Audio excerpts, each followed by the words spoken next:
Good morning everyone. एक बार फिर से आप सभी का क्रेजी जी के ट्रिक के डेली करंट अफेयर की सीरीज में स्वागत है।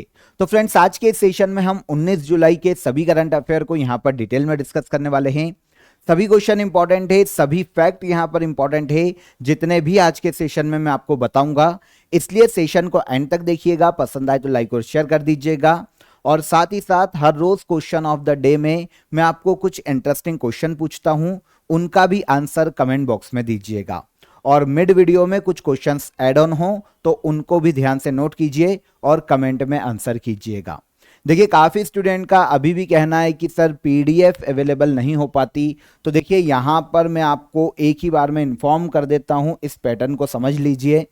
देखिए, क्रेजी जी के ट्रिक एप्लीकेशन को आप प्ले स्टोर से डाउनलोड कर लीजिए और जिन्होंने डाउनलोड कर रखा है, कुछ इस तरीके का इंटरफेस आपको दिखाई देगा। अब यहां पर आप अगर इंटरफेस में देखोगे तो देखिए, यहां पर एक ऑप्शन है, अगर आप ध्यान से देखेंगे तो डेली करंट अफेयर का।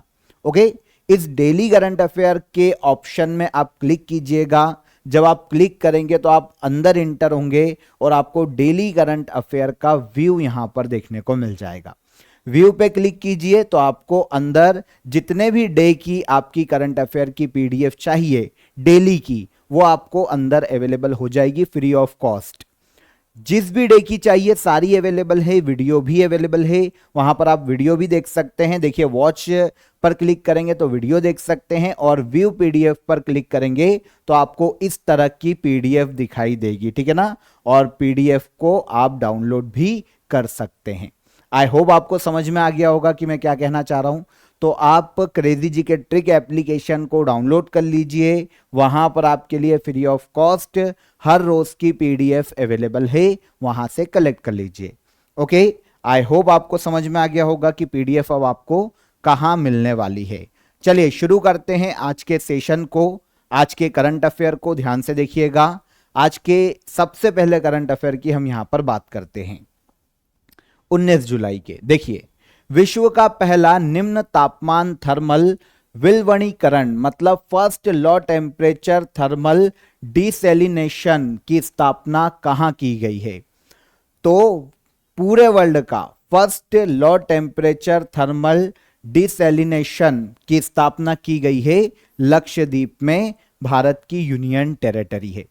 देखिए, यहां पर आपको इस वर्ड का मीनिंग समझना पड़ेगा। डिसैलिनेशन एक्चुअल में होता क्या है?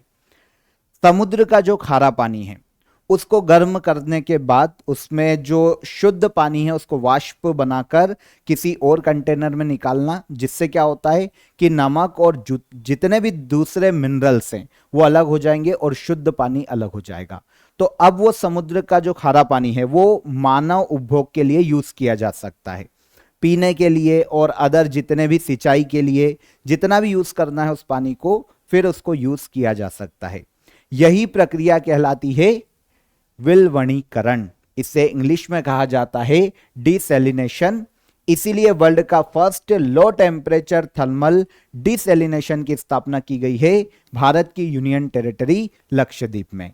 यहां पर आप इमेज देखेंगे तो आपको समझ में आएगा। देखिए, समुद्र के खारे पानी को लिया जाएगा फिल्टर के माध्यम से, ये एक टैंक में जाएगा जहां पर प्रोसीजर शुरू होगी डिसैलिनेशन की। लो टेम्परेचर पर यह पानी गर्म होगा और फिर ठंडा होगा। गर्म होने पर वाष्प उठेगी और वाष्प एक अलग कंटेनर में जाकर स्टोर होगी और वहां पर वो फ्रेश वाटर का रूप ले लेगी और अदर मिनरल्स और सॉल्ट जो हैं वो अलग हो जाएंगे। ठीक है, तो याद रखिएगा, मिनिस्ट्री ऑफ अर्थ साइंस द्वारा वर्ल्ड का पहला निम्न तापमान थर्मल विलवणीकरण, ठीक है ना, संयंत्र हाल ही में लक्षद्वीप में स्थापित किया गया है। लक्षद्वीप में पेयजल की व्यवस्था को सुनिश्चित करना, क्योंकि यूनियन टेरिटरी है, टापू के रूप में हमको अरब सागर में देखने को मिलता है लक्षद्वीप, तो पीने के पानी की कमी है। तो पेयजल की व्यवस्था करना इस लो टेम्परेचर थर्मल डिसैलिनेशन को लगाए जाने का मुख्य उद्देश्य है। ठीक है, यहां पर याद रखना ये वर्ल्ड का पहला है low temperature thermal desalination. Process क्या है ये मैंने आपको समझा दिया। इस प्रोसेस से पीने का पानी अवेलेबल हो सकता है, फ्रेश वाटर अवेलेबल हो सकता है और उस वाटर को अदर काम में भी यूज किया जा सकता है। जितने भी ह्यूमन बीइंग के लिए जितने भी काम हैं एज अ ह्यूमन, वो सब में उस पानी का यूज किया जा सकता है पीने तक में। ठीक है ना। ओके, आगे बढ़ने से पहले आप सभी को आज का offer of the day they देता हूं। तो आप सभी के लिए इंडियन ज्योग्राफी का देखिए कोर्स अवेलेबल है आज के ऑफर ऑफ द डे में। काफी नॉमिनल चार्जेस में आपको पूरा इंडियन ज्योग्राफी बायलैंग्वेज यहां पर अवेलेबल हो जाएगा। रिकॉर्डेड क्लासेस है आपके लिए, स्टडी मटेरियल पीडीएफ फॉर्म में आपको आपके कोर्स के अंदर ही मिलेगा, साथ ही साथ मॉक टेस्ट भी आपको कोर्स के अंदर ही अवेलेबल हो जाएंगे। तो लिंक आपको नीचे डिस्क्रिप्शन में दी गई है, उस पर क्लिक कीजिए और डायरेक्ट आप इंडियन ज्योग्राफी के इस बायलैंग्वेज कोर्स को काफी नॉमिनल चार्जेस में अवेल कर सकते हैं। ठीक है, सेकंड क्वेश्चन पर आए।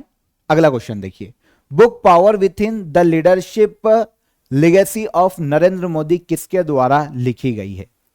तो power with in the leadership legacy of Narendra Modi, यह बुक लिखी गई है आर बाला सुब्रमण्यम के द्वारा।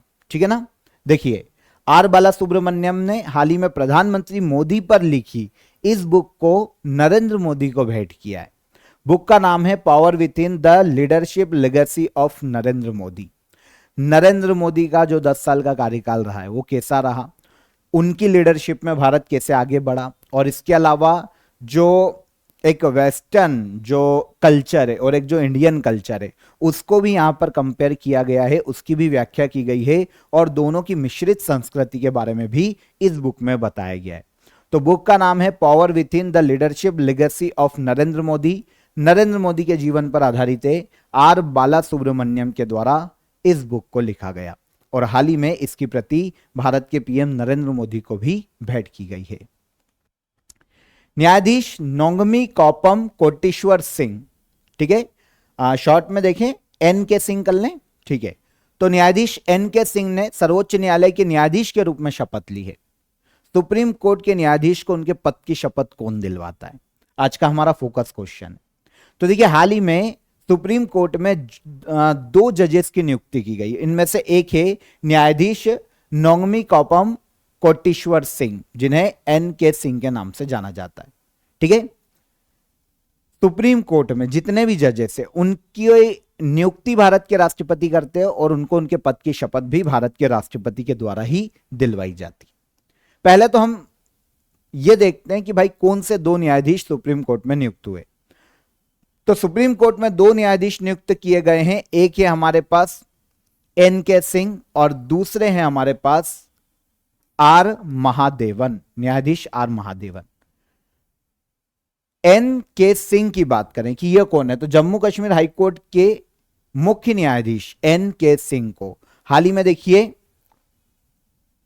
सुप्रीम कोर्ट का अन्य न्यायाधीश के रूप में नियुक्त किया गया, और इसके अलावा मद्रास हाईकोर्ट के एक एक्टिंग चीफ जस्टिस के रूप में अभी तक अपॉइंट थे आर महादेवन, इनको भी सुप्रीम कोर्ट के न्यायाधीश के रूप में हाल ही में नियुक्त किया गया है। इन दोनों को ही इनके पद की शपथ भारत की प्रेसिडेंट द्रौपदी मुर्मू के द्वारा दिलवाई गई। दोनों को मिलाकर अब सुप्रीम कोर्ट में जजेस की संख्या फुल हो गई है 34। ठीक है, आपको यहां पर यह पता होना चाहिए कि सुप्रीम कोर्ट के जजेस की नियुक्ति भी राष्ट्रपति करते हैं, और उनको उनके पद की शपथ भी राष्ट्रपति दिलवाते हैं, और अगर सुप्रीम कोर्ट के जजेस को अपना पद छोड़ना है तो वो इस्तीफा भी राष्ट्रपति को देकर अपना पद छोड़ सकते हैं। यहां पर एन के सिंह इसलिए इंपॉर्टेंट थे, क्वेश्चन में हमने इनको इसलिए ज्यादा प्राथमिकता दी है क्योंकि ये मणिपुर राज्य से, और मणिपुर से सुप्रीम कोर्ट का जज बनने वाले पहले व्यक्ति। ओके, देखिए यहां पर मैं आपको कुछ बड़े संवैधानिक पदों के बारे में बता देता हूं कि उनको उनके पद की शपथ कौन दिलवाता है। पहले तो हम प्रेसिडेंट की बात करते हैं कि प्रेसिडेंट को उनके पद की शपथ कौन दिलवाता है। तो प्रेसिडेंट अपने पद की शपथ सुप्रीम कोर्ट के मुख्य न्यायाधीश के सामने लेते हैं। सुप्रीम कोर्ट के मुख्य न्यायाधीश राष्ट्रपति को उनके पद की शपथ दिलवाते हैं। लेकिन अगर कभी सुप्रीम कोर्ट के मुख्य न्यायाधीश नहीं हो तो फिर जो भी वरिष्ठ न्यायाधीश होगा, सीनियर न्यायाधीश होगा सुप्रीम कोर्ट का, वो राष्ट्रपति को उनके पद की शपथ दिलवाएगा। लेकिन नॉर्मली भारत के चीफ जस्टिस ऑफ इंडिया राष्ट्रपति को उनके पद की शपथ दिलवाते। वाइस प्रेसिडेंट की बात करें तो इनको इनके पद की शपथ राष्ट्रपति दिलवाते हैं। देखिए कभी अगर मेन जो संवैधानिक पद है, जैसे हम राष्ट्रपति दिलवाते हैं, अब राष्ट्रपति उनके पद पर ना हो, किसी भी कारण से बीमार हो, छुट्टी पर गए हो, तब फिर राष्ट्रपति द्वारा अपॉइंट, इसके लिए अपॉइंट कोई भी व्यक्ति जिनको राष्ट्रपति ने इसी काम के लिए अपॉइंट किया हो कि आप उपराष्ट्रपति को उनके पद की शपथ दिलवा देना, मैं नहीं रहूं तो फिर वो दिलवा देगा, पर वो राष्ट्रपति ने ही अपॉइंट किया है, समझना। लेकिन हम मेन कॉन्स्टिट्यूशनल पोस्ट की बात करेंगे, बाकी तो फिर अगर वो नहीं है तो उनके द्वारा कोई भी व्यक्ति अपॉइंट किया गया है तो वो दिलवा सकता है, ठीक है। तो उपराष्ट्रपति को उनके पद की शपथ राष्ट्रपति दिलवाएंगे। सुप्रीम कोर्ट के जजेस, जिनकी अभी हमने बात की है, सुप्रीम कोर्ट के जजेस की, इनको इनके पद की शपथ कौन दिलवाते हैं? राष्ट्रपति। गवर्नर, राज्यों में जो गवर्नर है उनकी नियुक्ति राष्ट्रपति करते हैं, लेकिन उनको उनके पद की शपथ संबंधित हाईकोर्ट के मुख्य न्यायाधीश दिलवाते हैं। जिस भी राज्य में राज्यपाल को नियुक्त किया गया है उस राज्य के हाईकोर्ट के मुख्य न्यायाधीश राज्यपाल को उनके पद की शपथ दिलवाते हैं। सेंट्रल काउंसिल ऑफ मिनिस्टर की बात करें, केंद्रीय मंत्रिपरिषद की बात करें, तो इनकी नियुक्ति राष्ट्रपति करते हैं और राष्ट्रपति ही प्रधानमंत्री और अन्य मंत्रियों को उनके पद की शपथ दिलवाते हैं। सीएजी को उनके पद की शपथ राष्ट्रपति दिलवाते हैं, नियुक्ति भी राष्ट्रपति करते हैं। हाई कोर्ट के जजेस की बात करें, हाई कोर्ट के जजेस को उनके पद की शपथ दिलवाते हैं राज्य के राज्यपाल, ठीक है। और स्टेट काउंसिल ऑफ मिनिस्टर को उनके पद की शपथ दिलवाते हैं राज्य के राज्यपाल, ठीक है। स्टेट में मुख्यमंत्री हो या अन्य मंत्री हो, पद की शपथ कौन दिलवाएंगे? राज्यपाल, ठीक है। तो इन सभी को याद रखिएगा, बड़े बड़े कॉन्स्टिट्यूशनल पोस्ट है, यहां पर सब क्लियर हो जाते हैं। भारतीय संविधान की जो 3rd शेड्यूल है, तीसरी अनुसूची, वो शपथ से संबंधित है। संवैधानिक पदों के अधिकारी प्राधिकारियों की शपथ से संबंधित प्रावधान अनुसूची 3 में देखने को मिलता है भारतीय संविधान में। आगे बढ़े, किस राज्य सरकार ने लड़का भाऊ योजना की शुरुआत की? आपको पता है भाऊ शब्द कहां चलता है? महाराष्ट्र में। तो आंसर हमको इजीली मिल जाएगा महाराष्ट्र, ठीक है। हाल ही में महाराष्ट्र सरकार ने राज्य में लड़का भाऊ योजना की शुरुआत की। लाडला भाऊ भी बोल सकते हैं आप इसको, या लड़का भाऊ, ओके। स्पेशली लड़कों के लिए। कैसी ये योजना? तो देखिए, इस योजना के तहत जो भी राज्य में, महाराष्ट्र राज्य में 12वीं पास जितने भी स्टूडेंट हैं, बच्चे, उनको 6,000 रुपए तक की आर्थिक सहायता सालाना प्रति वर्ष राज्य सरकार देगी। डिप्लोमा धारक है तो 8,000 रुपए, और अगर बैचलर डिग्री है तो 10,000 रुपए तक की आर्थिक सहायता प्रति वर्ष प्रदान की जाएगी राज्य सरकार के द्वारा, ठीक है। राज्य के जितने भी पुरुष युवा हैं उनको आर्थिक रूप से मदद प्रदान करना, आर्थिक रूप से सहायता देना और उनको आत्मनिर्भर बनने के लिए प्रेरित करना, इस योजना का मुख्य उद्देश्य है। लाडला भाऊ या लड़का भाऊ योजना महाराष्ट्र सरकार की योजना है। राष्ट्रमंडल जूनियर और कैडेट चैंपियनशिप 2024 में श्रेया गुप्ता ने ब्रॉन्ज मेडल जीता है। श्रेया गुप्ता का संबंध किस खेल से है? श्रेया गुप्ता की बात करते हैं अगर हम, तो श्रेया गुप्ता संबंधित है फेंसिंग से, तलवारबाजी, ठीक है। राष्ट्रमंडल जूनियर और कैडेट चैंपियनशिप 2024, इसमें श्रेया गुप्ता ने तलवारबाजी में ब्रॉन्ज मेडल अपने नाम किया है। वैसे ये चैंपियनशिप अगर हम देखें तो इसका आयोजन न्यूजीलैंड में हुआ है इस साल, Commonwealth junior and cadet championship. Bharat की फेंसर है श्रेया गुप्ता, तलवारबाज है, इन्होंने ब्रॉन्ज मेडल जीता है, ठीक है। लेकिन फाइनल जो इनके साथ जो मुकाबला हुआ था इंग्लैंड के सोंडल निकोल से इनका हुआ था, जिसमें ये हार गई थी और ब्रॉन्ज मेडल से ही इनको संतोष करना पड़ा। श्रेया गुप्ता भारत के जम्मू कश्मीर राज्य से बिलोंग करती है और भारत की एक महिला तलवारबाज है, या फिर तलवारबाज, अभी तो छोटी है तो तलवारबाज बोल ले, है ना, फीमेल तलवारबाज, ठीक है, फेंसर। महिला एशिया कप 2024 का आयोजन किस देश में किया जा रहा है? महिला एशिया कप 2024 का आयोजन इस साल किया जा रहा है श्रीलंका में। विमेन क्रिकेट चैंपियनशिप महिला एशिया कप 2024 आईसीसी के द्वारा इसका आयोजन करवाया जाता है। इस साल यह आयोजित हो रही है श्रीलंका में, ठीक है। श्रीलंका के दाम्बुल्ला एक क्षेत्र है, शहर है, यहां पर 19 जुलाई से विमेन्स एशिया कप की शुरुआत हो रही है, ठीक है, मतलब आज से। 2020 एक फॉर्मेट है क्रिकेट का, तो विमेन्स एशिया कप 2020 टूर्नामेंट है, नवा एडिशन है इस साल। 19 से लेकर 28 जुलाई 2024 तक श्रीलंका में आयोजित होगा और 8 टीमें यहां पर पार्टिसिपेट करने वाली। अब सबसे पहली बार विमेन्स एशिया कप का आयोजन कब किया गया था? तो सबसे पहली बार इस T20 टूर्नामेंट का आयोजन किया गया था आईसीसी के द्वारा 2004 में। फर्स्ट एडिशन 2004 में श्रीलंका में ही हुआ था और उस वक्त वो इंडिया ने जीता था। लास्ट 2022 में बांग्लादेश में हुआ था और वो भी इंडिया ने जीता था, मतलब करंट विनर कौन है? इंडिया। विमेंस एशिया कप का टाइटल 7 बार इंडियन विमेन टीम ने अपने नाम किया है। ठीक है, इस साल विमेन एशिया कप 2024 का आयोजन किया जा रहा है श्रीलंका में। चर्चित डेविस जल संधि किस महासागर में स्थित है? तो डेविस जल संधि की बात करें, ठीक है ना, तो डेविस स्ट्रेट हमको देखने को मिलता है अटलांटिक महासागर में, उत्तरी अटलांटिक महासागर में। अगर हम मैप पर देखेंगे तो यह आपको उत्तरी अमेरिका महाद्वीप देखने को मिलेगा, उत्तरी अमेरिका, नॉर्थ अमेरिका कॉन्टिनेंट। यहां पर आपको यह देखने को मिलेगा ग्रीनलैंड और यह देखने को मिलेगा कनाडा। यहां पर आपको बीच में देखने को मिलेगा डेविस स्ट्रेट, डेविस जल संधि। अभी सुर्खियों में क्यों है? तो अभी सुर्खियों में इसलिए है क्योंकि प्लेट टेक्टोनिक के कारण एक समुद्री आइलैंड अभी उभर के आ गया है डेविस स्ट्रेट के अंदर, मतलब सतह पे आ गया है। इसको नाम दिया गया है Davis Strait proto micro continent. छोटा सा कॉन्टिनेंट के नाम दे दिया है, छोटा सा एक आइलैंड है, मतलब पत्थर के जैसा, जैसे उभर के पत्थर ऊपर नहीं आ जाते हैं, वैसा एक छोटा सा island Davis Strait proto micro continent, इसको नाम दिया गया। डेविस स्ट्रेट में उभर के आए हैं।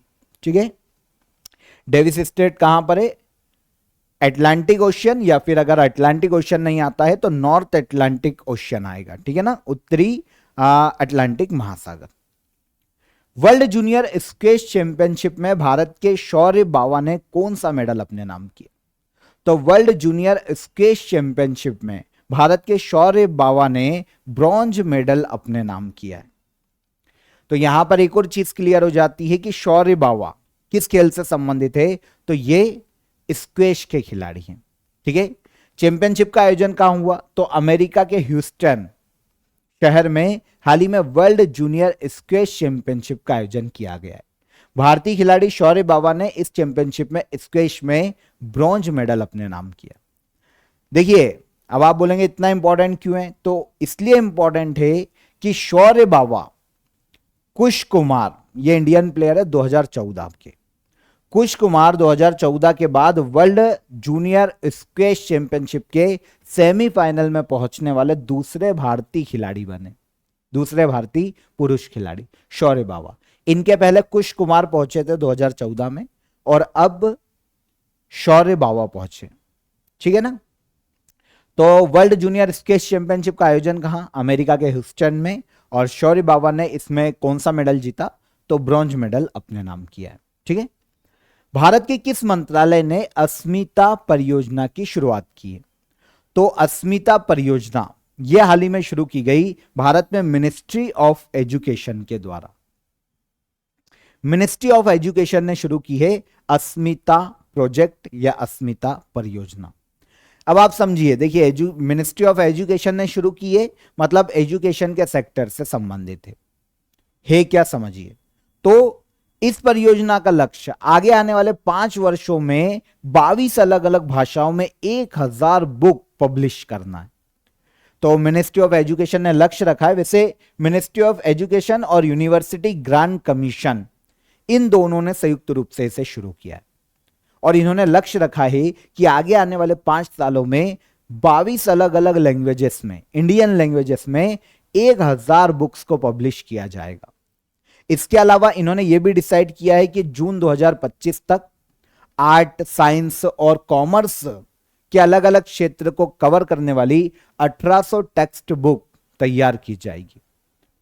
भारतीय भाषाओं में एजुकेशन सिस्टम डेवलप किया जा सके, अलग अलग इंडियन लैंग्वेजेस में एजुकेशन सिस्टम को डेवलप करके शैक्षणिक संसाधनों की उपलब्धता सुनिश्चित करना, बुक्स हर लैंग्वेज में, नॉलेज हर लैंग्वेज में उपलब्ध हो, चाहे वो किसी भी स्ट्रीम का स्टूडेंट हो, चाहे वो कन्नड़ लैंग्वेज का हो, मलयालम, संस्कृत, उर्दू, हिंदी, इंग्लिश, जो भी हो, हर लैंग्वेज में जो स्टूडेंट है उनको पर्याप्त रिसोर्सेस मिल सके आर्ट, साइंस और कॉमर्स को पढ़ने के लिए। तो यह उद्देश्य मिनिस्ट्री ऑफ एजुकेशन का, कि उन्होंने हाल ही में एक योजना शुरू की है और इसको नाम दिया है अस्मिता योजना, लैंग्वेजेस की अस्मिता को बचाना, दैट इज कॉल्ड अस्मिता योजना। ठीक है, इसके बाद आज के करंट अफेयर का सबसे लास्ट क्वेश्चन, वैज्ञानिक तथा औद्योगिक अनुसंधान परिषद के महानिदेशक के पद पर कौन है? ठीक है, तो council of scientific and industrial research के डायरेक्टर जनरल के पद पर वर्तमान में नल्लाथंबी कलेसेल्वी, ठीक है ना, एन कलेसेल्वी भी कहा जाता है इनको, तो एन कलेसेल्वी वर्तमान में council of scientific and industrial research के डायरेक्टर जनरल के पद पर है। वैसे 2 साल का अभी इनका कार्यकाल बढ़ा है, कार्यकाल खत्म हो गया था इस साल 2024 में, इनके कार्यकाल को, कलेसेल्वी जी के कार्यकाल को 2 साल के लिए बढ़ाया गया है council of scientific and industrial research के डायरेक्टर जनरल के पद पर। इंपॉर्टेंट इसलिए है क्योंकि इस संस्था की महानिदेशक बनने वाली ये पहली महिला है। अगस्त 2022 में इनको शेखर मांडे के स्थान पर नियुक्त किया गया था, नल्लाथंबी कलेसेल्वी, ठीक है, 2022 में नियुक्त हुई थी, 2024 में कार्यकाल खत्म हो रहा था, लेकिन 2 साल के लिए इनका कार्यकाल council of scientific and industrial research के डायरेक्टर जनरल के रूप में बढ़ाया गया।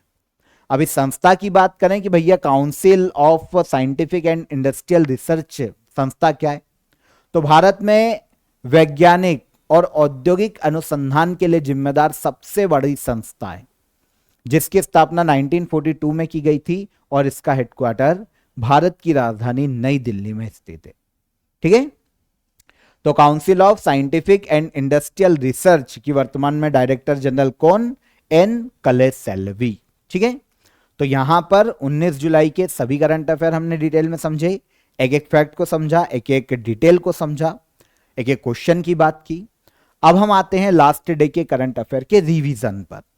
जो भी हमने डिस्कस किए थे उनको एक बार हम यहां पर रिवाइज करेंगे, एमसीक्यू फॉर्म में फटाफट हम आंसर लेंगे। देखिए क्या पढ़ा था हमने कल। सबसे पहला क्वेश्चन, किस शहर में एशिया की पहली स्वास्थ्य अनुसंधान से संबंधित प्री क्लिनिकल नेटवर्क सुविधा शुरू की गई? तो कहां पर? हरियाणा के फरीदाबाद में पढ़ा था।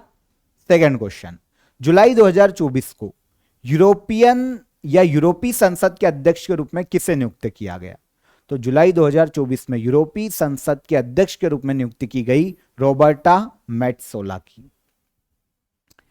इंटरनेशनल मॉनिटरिंग फंड ने 2025 के लिए भारत की जीडीपी ग्रोथ का अनुमान 6.8% से बढ़ाकर कितना परसेंट कर दिया? तो यह कर दिया है 7%, 0.2% की वृद्धि की है आईएमएफ ने 2025 के लिए भारत की जीडीपी ग्रोथ में। भारत के किस अनुसंधान संस्थान ने one scientist one product scheme को लॉन्च किया? तो Indian council of agricultural research, मतलब भारतीय कृषि अनुसंधान परिषद ने शुरू की है one scientist one product scheme. Paul Kagame किस अफ्रीकी देश के प्रेसिडेंट चुने गए? तो पॉल कागामे रवांडा, जो कि अफ्रीकी देश है, इसके प्रेसिडेंट के रूप में हाल ही में नियुक्त किए गए। पेरिस ओलंपिक 2024 में भारत की ओर से कुल कितने एथलीट भाग लेंगे? पेरिस ओलंपिक 2024 में भारत की ओर से 117 एथलीट भाग लेंगे। सबसे ज्यादा एथलेटिक्स में भाग लेने वाले हैं। 18 जुलाई को हर साल नेल्सन मंडेला इंटरनेशनल डे मनाया जाता है। पहली बार किस वर्ष मनाया गया था? तो यह मनाया गया था पहली बार 2010 में। केंद्र सरकार ने नीति आयोग का पुनर्गठन किया। नीति आयोग में कुल कितने पदेन सदस्य होते हैं? तो अधिकतम 4 पदेन सदस्य होते हैं नीति आयोग में। निम्न में से किस मिनिस्ट्री द्वारा world heritage young professionals forum 2024 की मेजबानी की जा रही है? तो इसकी मेजबानी की जा रही है मिनिस्ट्री ऑफ कल्चर के द्वारा। और लास्ट क्वेश्चन क्या पढ़ा था हमने? भारत की किस शिक्षा संस्था द्वारा साथी एसएससी प्लेटफॉर्म की शुरुआत की घोषणा की गई?